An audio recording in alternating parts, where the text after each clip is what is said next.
Hello Gemini, welcome to the Plaid Sheep Oracle. For this round of readings, I've been choosing a card from my Goddess Knowledge deck. And very interestingly, you got Artemis, which also came out for Sagittarius. And the other thing that's interesting is that her message is actually opposite in this case. So Sagittarius's message was to take their time, right? To really choose a target properly, right? To not feel the need to rush. And you are sort of receiving the opposite. Well, not exactly the opposite, but so Artemis, right? She is the goddess of the hunt. She was also a protector of women and women in childbirth. So she's a very independent character, right? She doesn't have a partner or a consort or a sibling that's with her.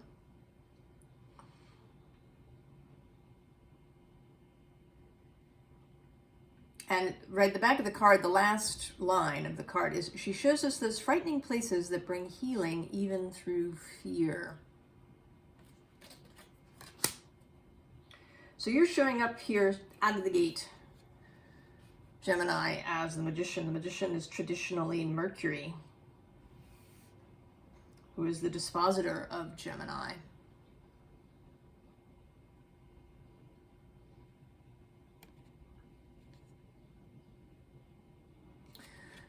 So a reminder of who you are, or who you have, right, the ability to be.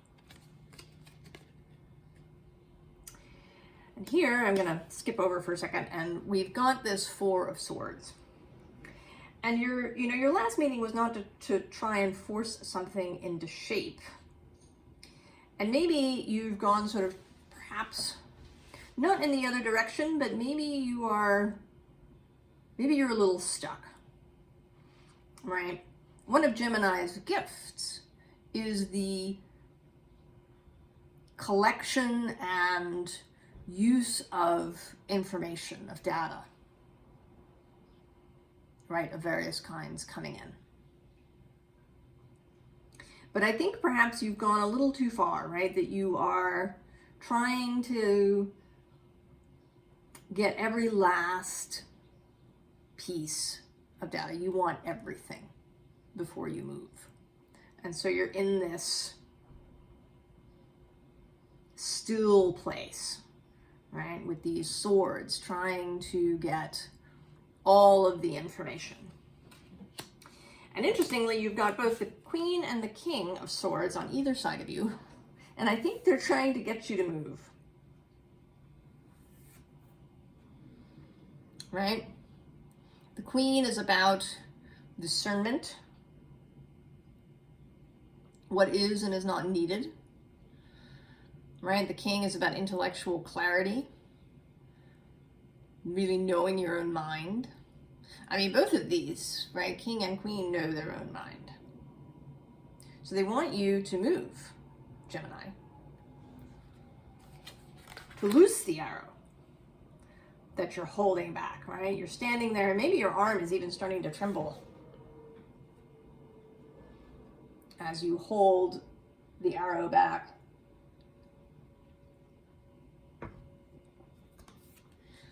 But the Six of Cups coming next makes me think that there's something in your past that is creating this holding pattern. And, who could blame you, right? Maybe things went really wrong at some point in the past. Perhaps there was some point where you acted too soon, precipitously, and it went just pear-shaped. Or, something came to light later. Well, if only I'd known that ahead of time. Right? I wouldn't have gotten involved in that relationship if I'd known. I wouldn't have taken that job. So there's something something in the past that is creating emotional pain. All right, these are cups. Cups of the past.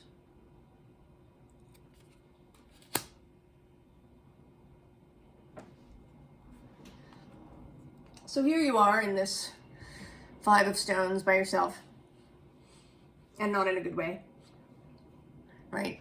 In isolation, right? Isolated rather than solitary, all right? The difference between those two.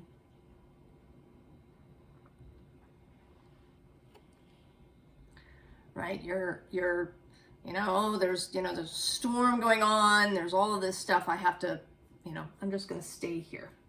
And actually under that is this 4 of Stones protection card. So you are attempting to protect yourself, right? I think by gathering more and more information. If I just know everything.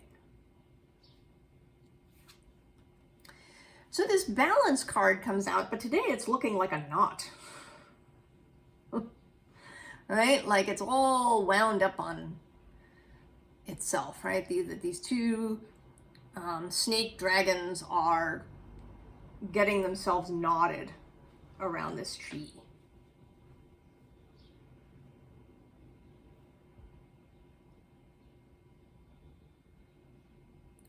Right? That there's too much mental perseveration, right? The analysis paralysis.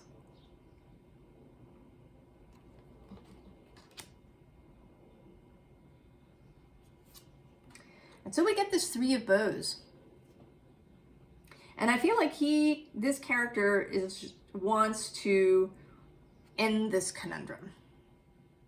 Right? He has the two dragon snakes too. But they're not tied around a tree. They're just moving together.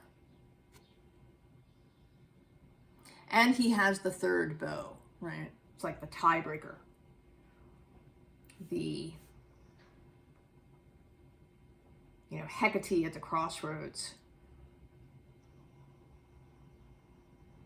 Just stop with the mental stuff.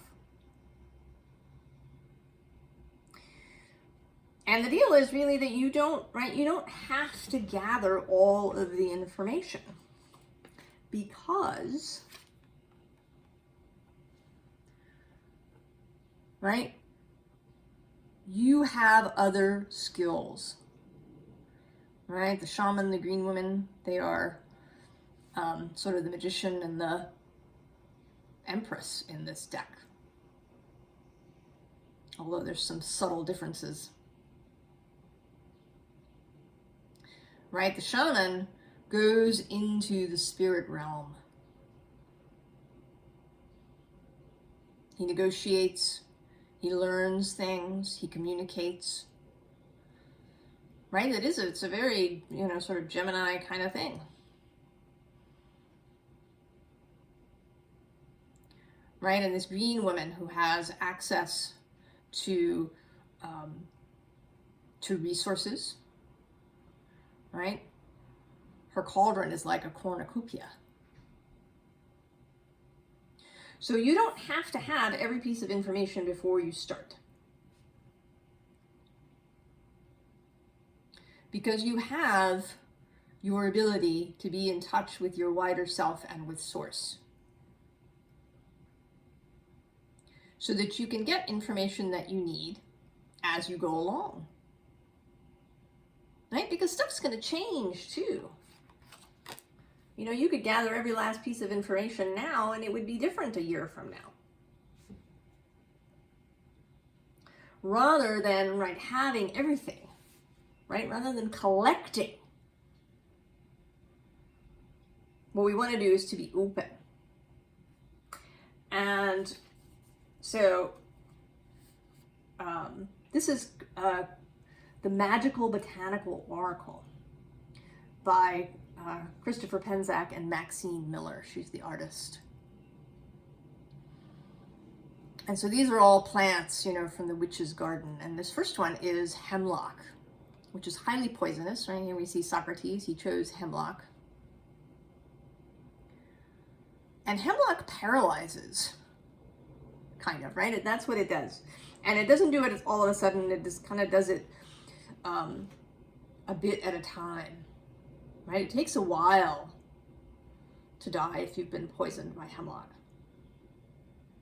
Which I think is one of the reasons that, right, that Socrates chose it, that he would have time. And it is, right, it's a plant that kind of talks about, not only about paralysis, right, and the ability to move when you need to move, right, rather than remaining paralyzed. But also it's about boundaries. And I think I'm actually going to read a little bit. I don't often read a lot of guidebooks, but in this book, there's so much information.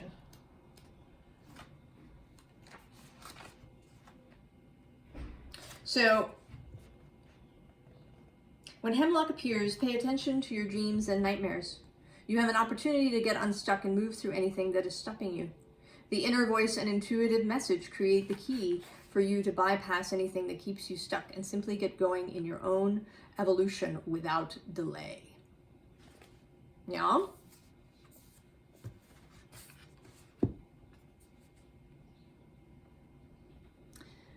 And then we have hellebore, which is another poisonous herb.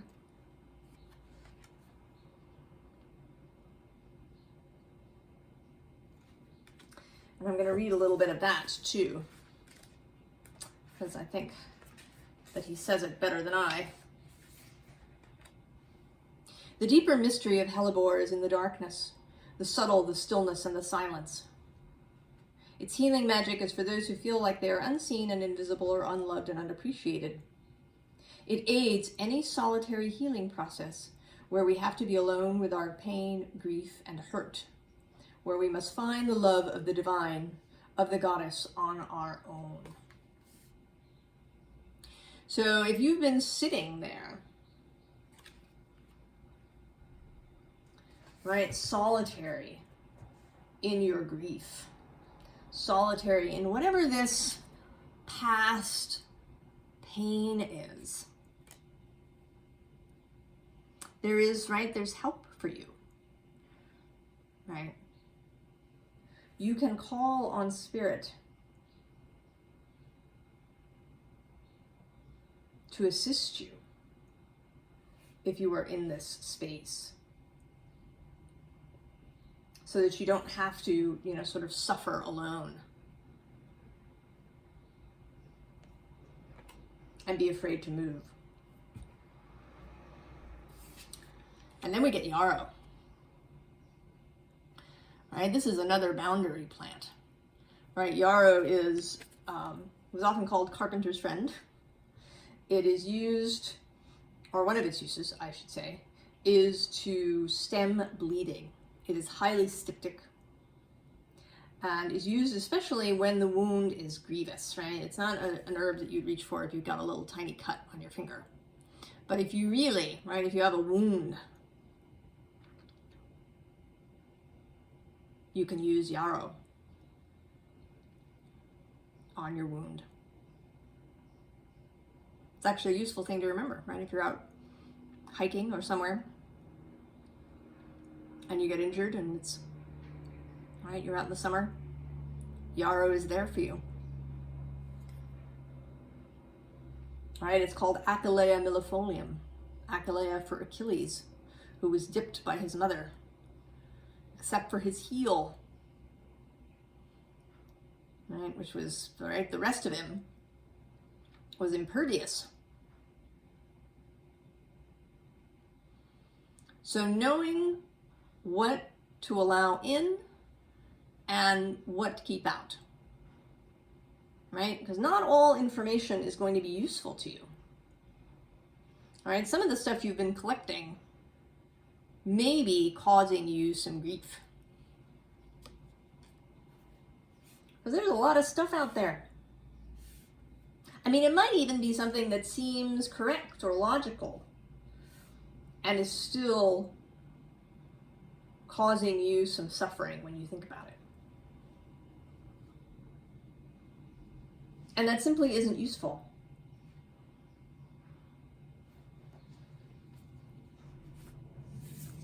And then we have willow. And there you are, under the willow tree, writing. So the beauty, right, one of the wonderful things about willow is that it's flexible. Right? Willow is a water-loving tree.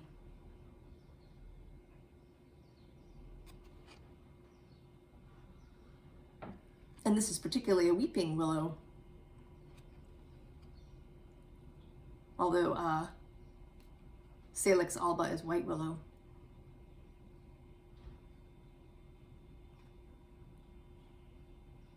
So flexibility, right? That's part of your genius, Gemini, is the ability to shift and change as circumstances require. Right? When you fire your arrow,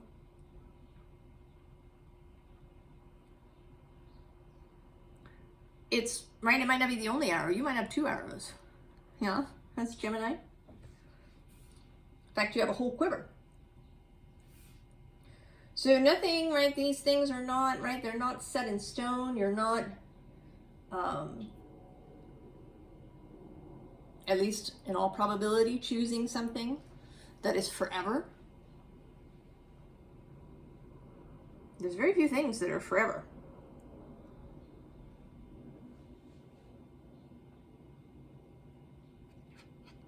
So you can, right, you can go ahead. Go, do. You have the flexibility to shift and change, to write, right, to write a new chapter, a new twist in the story. And interestingly, willow is also used as a pain reliever, right? It has salicylate, like acid in it. So it's often used in headache remedies in the herbal world. And, right, it seems like you may have a kind of headache. It may not be pain, it may just be overload. Too much stuff in your head. Too much information, too many things flying around that are making it impossible for you to proceed. So the next underlying is this 2 of Pentacles, and I think mostly, right, it's not even really about the Pentacles. This is just, right, about going, right? This seagull is taking off and taking you with it. Right, and under that, we actually have this welcome home card that I think is about, right, this bird flying away. All right, time to go. Time to commit to this little part of the journey and to leave behind, right, to leave behind the relics of the past. Don't collect, right? Don't collect the relics of your past. I actually, last year and this year, earlier this year, I purged an enormous amount of stuff. I had old letters and cards and various things going all the way back to high school. And, in the past, periodically, I would sort of take them out and peruse them, and then they would go back in the closet. And I realized that they weren't really serving any purpose. Yeah, there were sometimes some nice memories associated with some of it, but there was also not so nice memories. So it all went out into the recycling. All right, I kept photographs, but all of that other stuff, because it was just a weight, right? It was like an anchor holding me to the past. so that I couldn't, right? I couldn't shift into a new mental space because I had all this gack, all of this energetic weight, right? Stuff is lined up, right? It's lining up. Once upon a time, the story begins.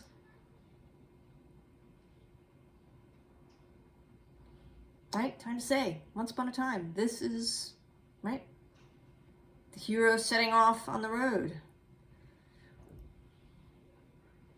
Vasilisa setting out on her adventure.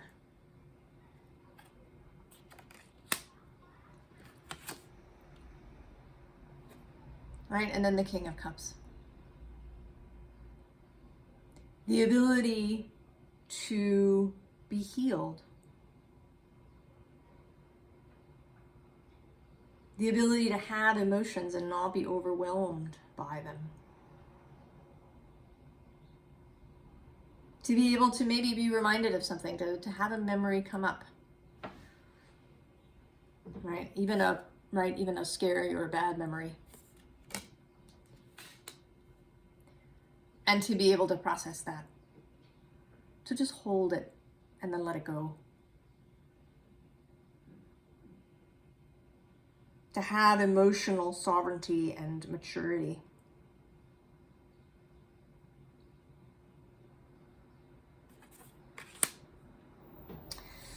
So, in the advice, the top card here on the, or I guess the bottom card of the deck, is the Two of Wands, the underlying, right?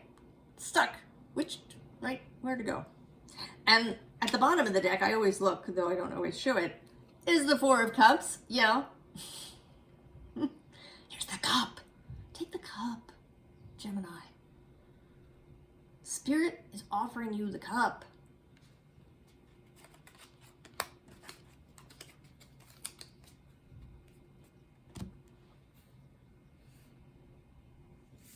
Right? If you're stuck, thinking about the past, what you did before that maybe didn't turn out the way that you wanted, Seven of Pentacles.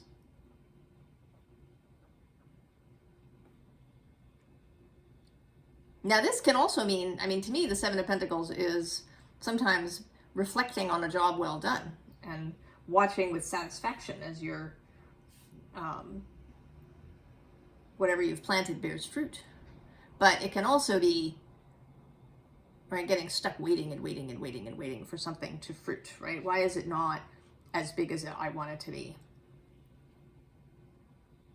Or maybe it didn't turn out the way I wanted. This, you know, I thought I was, you know, planting this kind of thing, and instead this came up.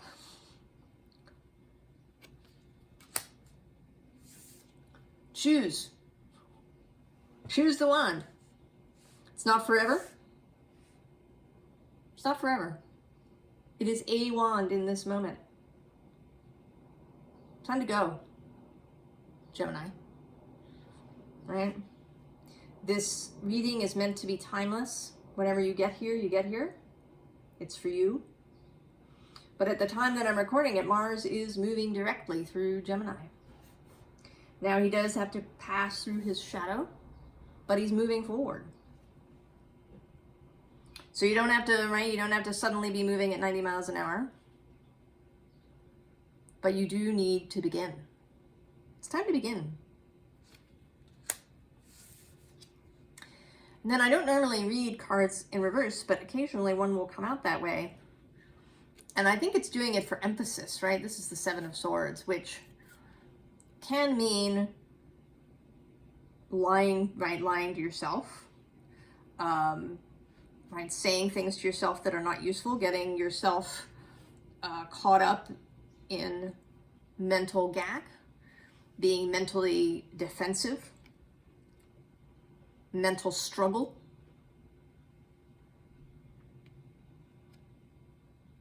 Right? You don't have to participate.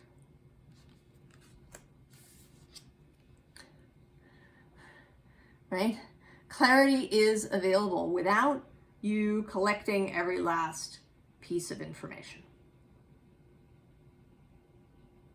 You don't need to know every single step of the road to start, Gemini. You have the skills, you have the access, you have the flexibility, you have the gift of movement and change. You are the most mutable of the mutables.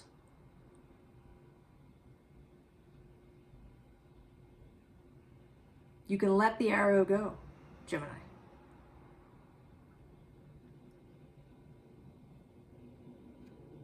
Right? The sun is always there for you. Your skills are always there for you. I wish you the very best, Gemini. I hope that you come to really feel ready to go and to go. I'm excited for what is coming for you, for where you're going next. I'll see you next time. So long, Gemini.